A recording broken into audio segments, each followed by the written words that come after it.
Hello. Ciao. Trying to put this question of the day in. Where is it?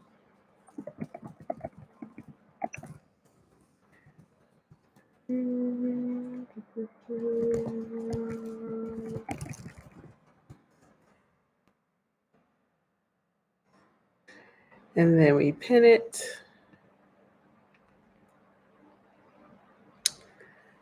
Okay, here we are for another video. How are you?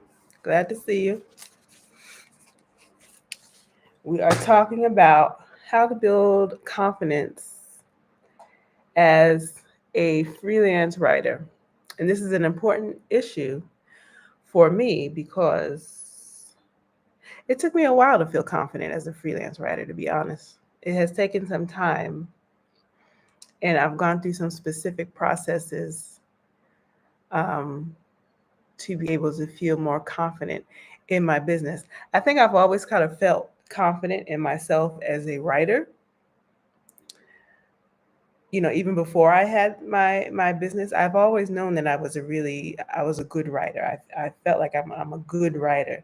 But to be able to take your writing and to be able to create things that people actually want to buy, or people want to be able to hire you um, to offer services, um, I think that feels like something different, at least for me. So I wanted to be able to help people, and even I know people who've had a business for years, and they actually do quite well, um, but they still are they're feeling like um, they just don't have the confidence that they need to be able to go to a different step in their business. And so, if you are a newbie freelance writer, or you're not necessarily a newbie, but you're somewhere in midway in your journey, not quite an expert yet, I think these are some tips that can help you to be more confident so that you can go forth and do things in your business that are interesting. Maybe you can go um, get better clients and things like that. But all of that takes confidence, and confidence is really a muscle that you actually have to build. Confidence is a muscle that you actually have to build. It's not something that you just sort of jump out in the middle of the road and you have it automatically, at least not for me.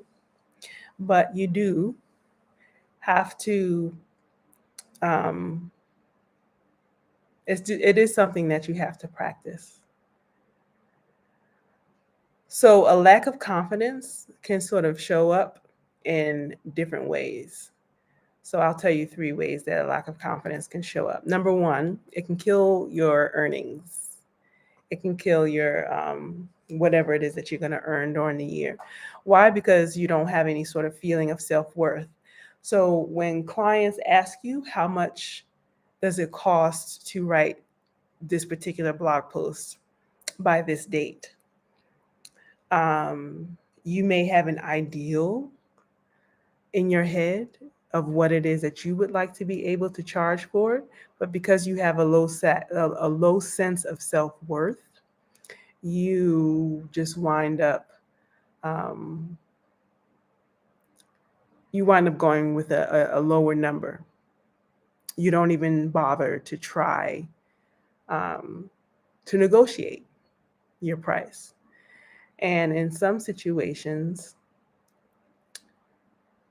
you'll find that some people they'll say yes off the bat. I've certainly had that, and then I've had others who would say that they can do it, but they can't quite do it at the price that I've offered them, and so we sort of negotiate a way for it to be able to work for the both of us. And then there are companies who are just like, we can't do it. This is really what all that we can pay, and I just have to say no. And I'm able to do that now. I'm able to say no to them because I have a higher sense of self worth now than when I actually started my business. So, the second way a lack of confidence can show up in your freelance writing business is you continue to work with clients that are paying you low rates. Again, this is a lack of self worth, but also um, what I remember when I had a bunch of clients that were paying me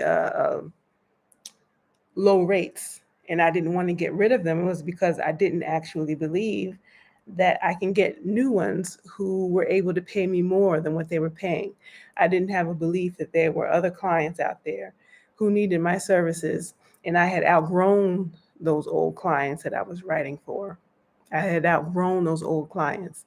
And so when you're not confident, not really so much in your writing, but in your ability to be able to run a business, um, you often just sort of hold on to these clients who are paying you low rates. I did a video sometime this summer. I don't even remember which video it was, where I talked about, gosh, which one was it? I just had it in my head. But anyway, I don't want to waste time. But yeah, you don't want to stay with the same um, group of low paying clients. You want to always be able to evaluate who you're working with, what it is that you're offering, and then as soon as you start to feel like, okay, I'm sort of done working with this client, I've done as much as I possibly can with this client, then you just want to sort of there's a professional way to be able to rotate those clients out so that you may start with a certain rate with them, and once they hit their top rate, you can just sort of move them away to the side. Um, Lack of confidence can also show up in how you don't put any effort into trying new things in your business. So perhaps, you're writing blog posts, but maybe you want to be able to try out doing things like an ebook. Or maybe you want to try, book ghostwriting. Or maybe you want to try writing white papers or doing grants for companies. There's so many different ways for you to be able to make money as a freelance writer. Um, while the base of my business is content marketing, I also do other things. And to be honest, at this point, um, although I enjoy content marketing and I think it's taught me so much about how to market and how businesses market, there are a lot of other things that I would like to be able to do too. And so my writing business is expanding to do several other things, both for myself and for the clients that I work with. Um, so when you don't have any confidence, you're just sort of staying with the thing that makes you feel comfortable. And so you're just doing the blog post and that's it. If someone comes to you saying, "Hey, I need a sales page," you're not even willing to even try to take it.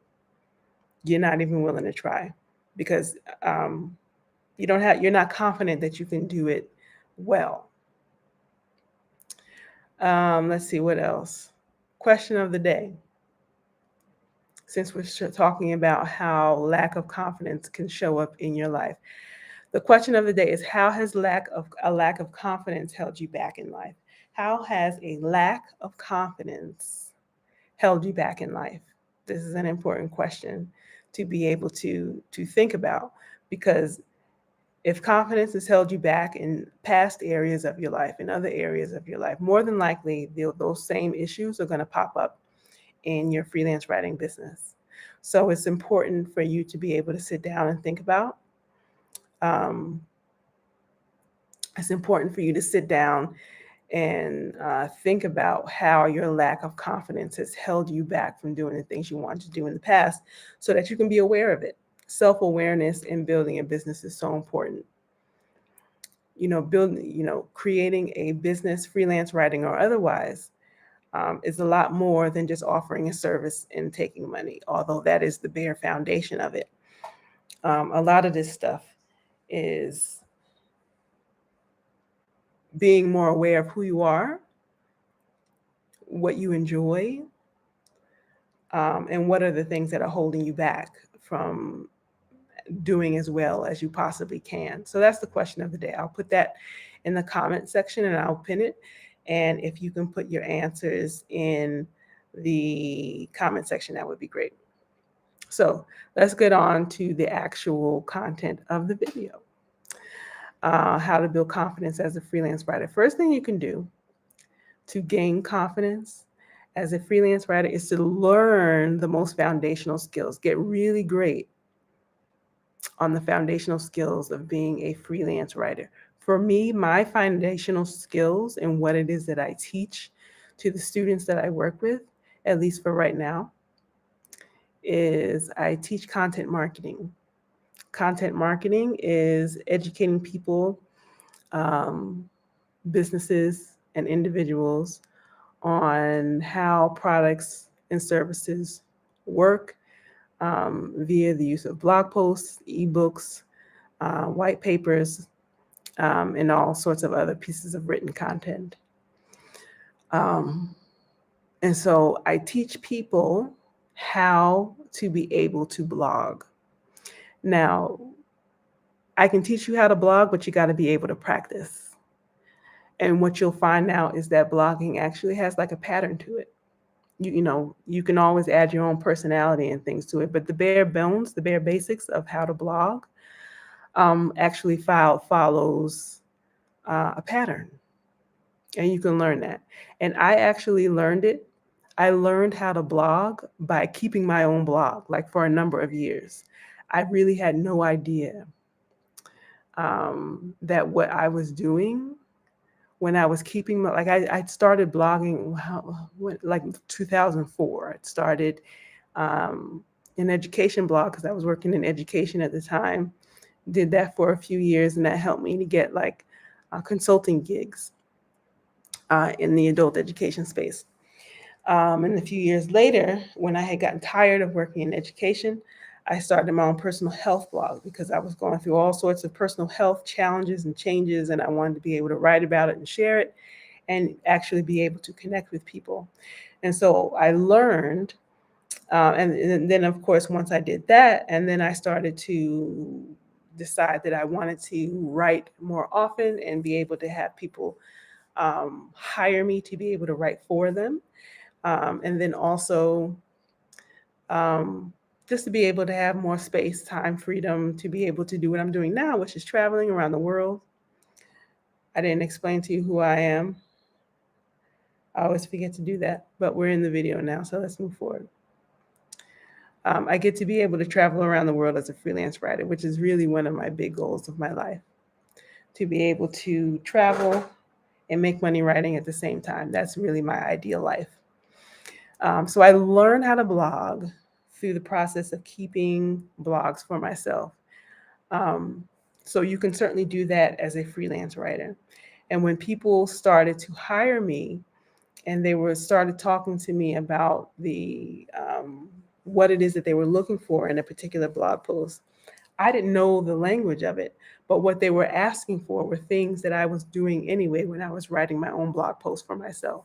So you really need to be able to have a space where you can practice on your own. Another foundational skills is SEO, or search engine optimization. And this is really just the basis or the foundation of how the internet works, using things like keywords, key phrases, um, frequently asked questions that people are asking about a topic, a subject, um, a process, or anything. You got to learn SEO.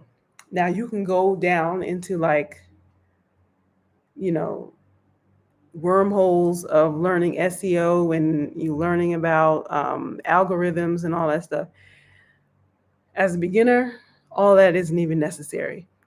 What you need to know and understand is keywords, how to do some really basic keyword research on your own, and what those keywords mean and why they're so important. How do you use those keywords, and how do you make content plans around what those keywords are and what people are looking for on a day-to-day basis in relation to the topic that you're writing about.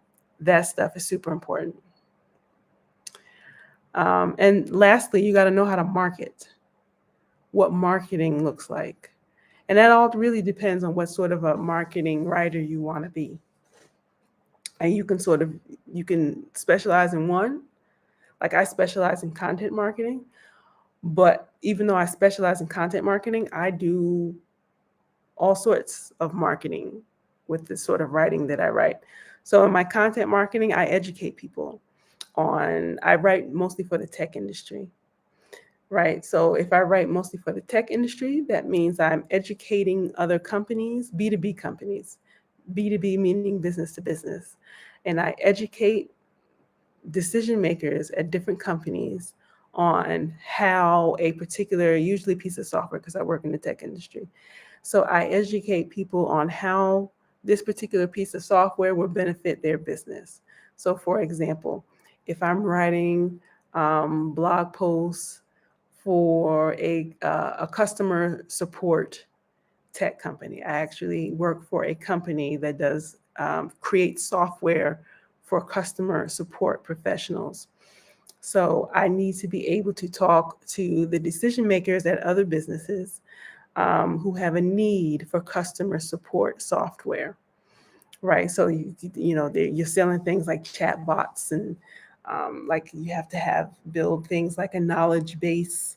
Um, you gotta all sorts of things that customer support professionals use to be able to use technology to be able to help customers when they buy their particular product. Um, but there's also like email campaigns. I've written emails for certain companies, a series of emails. That's a very specific type of writing, sales writing mostly. And then, of course, there's also things like sales pages where you're selling a particular product. Might be something like an information product for a small business, a small online business. You may be. I've done this a couple of times. I like this part less. I like emails, and I prefer to do like educational content marketing.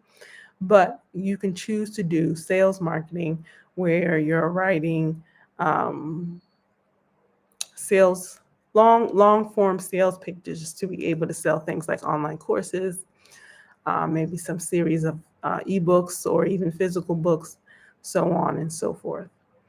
Um, what else? So those are the foundational skills.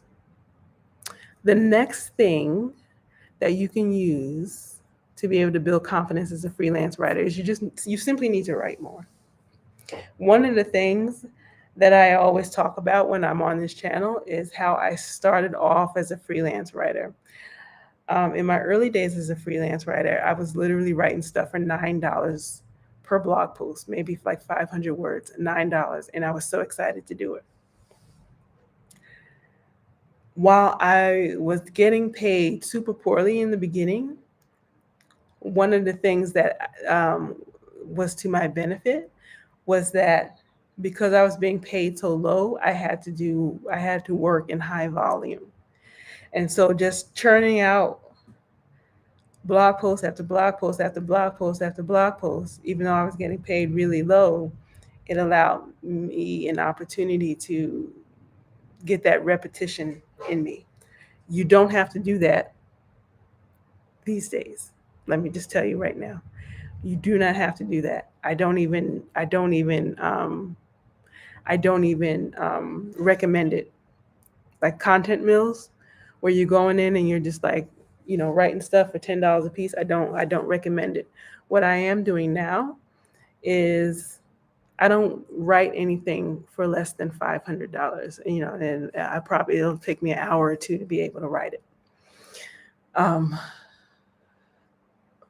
I go from $500. The most I've been paid for like a blog post is about $1,500.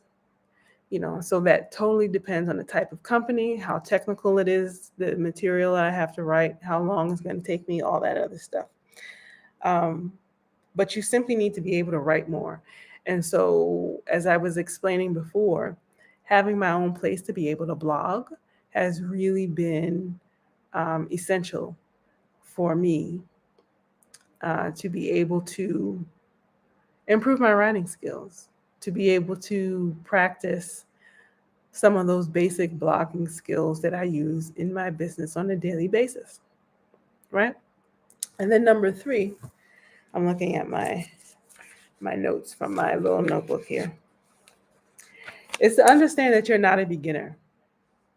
For most of you who are starting a freelance writing business, you may think that just because this freelance writing business is new to you right now, or even if you have a year or two and you're still sort of thinking of yourself as a newbie, I want to tell you to stop doing that right now, because you're not a newbie.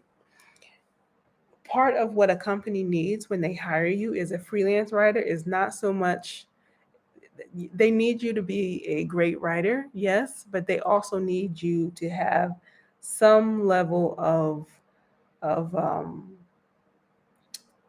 knowledge of the topic that they're talking about. Doesn't mean that you necessarily need to be an expert, but you at least need to be a little bit familiar. Um, so that can look like a number of things. If you write for some sort of um, automation company that works with car, like a factory that makes cars, and they have some sort of automation technology. Maybe you have some experience with building cars. Maybe you have a love of cars, and since from when you were a little kid, and you find cars to be fascinating. Maybe you work in the health space. Maybe you have experience as a nurse, or hell, even a CNA. That is very valuable experience to a company who creates um, medical devices, or medical software, or some sort of medical something that they create. I used to write, when in my early days of my company, of my freelance writing business. I used to write for a company that sold support products for the elderly. So it would be like, banisters, bath support so that they don't slip and fall. And I would have to write product descriptions as well as blog posts on how to be able to use these particular things. Um, so that was really important. Um, if you are an expert in the area of golf or something like that, or some other sort of a sport, you'd be amazed. Like, golf clubs hire writers all the time to be able to write things for their website, or like a golfing magazine, which I've done before. I've written for an online golfing magazine. I got that gig through a particular family member of mine, because I don't have any golfing background. However, I do have a background in food and health. I used to teach classes to children, healthy cooking classes to children in an after school program. I did that for a year.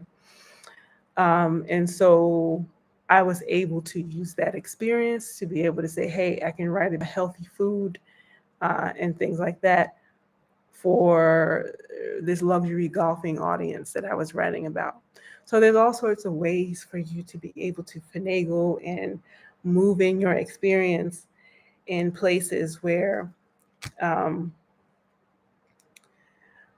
so that you're not exactly coming in as a newbie or inexperienced or a beginner. You actually are coming from a space of having some knowledge. You know how to do this, whether you've done this in your professional life and you got paid for it, or you've just done it as a hobby, as I was talking about before, the cars. You may not know a thing about um, automobiles and automotive automation technology, for factories to be able to build cars. You may know nothing about it, but the fact that you love cars, you love you read all the car magazines, or you know everything about a Ferrari. And I don't know if this actually exists, but there may be some company that actually specializes in automation for Ferraris, and maybe you love Ferraris and you know everything about Ferraris. Why shouldn't you be the one to show up and say, hey, I can write for you? You're not a beginner. Okay, so that's what I have for you today. Don't forget to answer the question of the day. How has a lack of confidence held you back in life? I would really like if you can give me a couple of sentences on how a lack of confidence has held you back in life, and maybe even a little bit about how that may be holding you back in the freelance writing career you said you want to have. Now, for those of you who are ready, are interested, you want some one on one support to talk to me for an hour on how to be able to build your business as a freelance writer. I talk to people who are brand new to the business. If you want to know more about the business of freelance writing and whether or not it's a good fit for you. I also work with people who have some experience with writing, um, but you're trying to navigate how to be able to professionalize what it is that you're doing, and you just need some support. I do one-on-one calls, and I'm happy to do that with you. You can just go to the description box and click on halanablack.com/freelance dash writer dash coaching, or you can just go to halanablack.com and you'll find the button in the menu for freelance writer coaching. So that's all I have for today. This was longer than, I don't know how these videos always wind up being longer than what I intend them to be. Um, but yeah, I'm a little bit tired today because I was at a basketball game. I didn't bother to explain who I am and what I do out here, but my name is Alana Black, and I do. I'm a freelance writer. I've been a freelance writer for the past 8 years, and for the past 5 years, I've actually been traveling the world with my business. And so, at the present time, I live in Rwanda, and today I went to, it's called the Afrobasket tournament, which is a tournament of women's basketball players from around the continent of Africa. So that was a lot of fun to be able to go to. I had like courtside seats and everything. I paid $10 for it, but it was a fun game. I haven't been to a basketball game in so long. And I forgot how much I do enjoy the sport of basketball. So I'm hoping I can do that some more as I travel around the world. So yeah, just wanted to be able to share that. So I won't be here tomorrow on Sunday doing a video because Sunday are my art days. I like to be able to watercolor and journal and all sorts of other stuff, practicing my art and drawing and things like that. So I try to stay off the computer as much as possible. But I will be back on Monday. I will be back on Monday. On Monday, I'm working with a new coaching client, so I'm excited to be able to work with her. And taking care of a few other assignments that I need to be able to get done with for the month of August, because in early September, I'll be leaving Rwanda and going to my next country. I'm excited about that. So have a good day, have a good night, have a good morning, wherever you are. I will see you next time. Peace.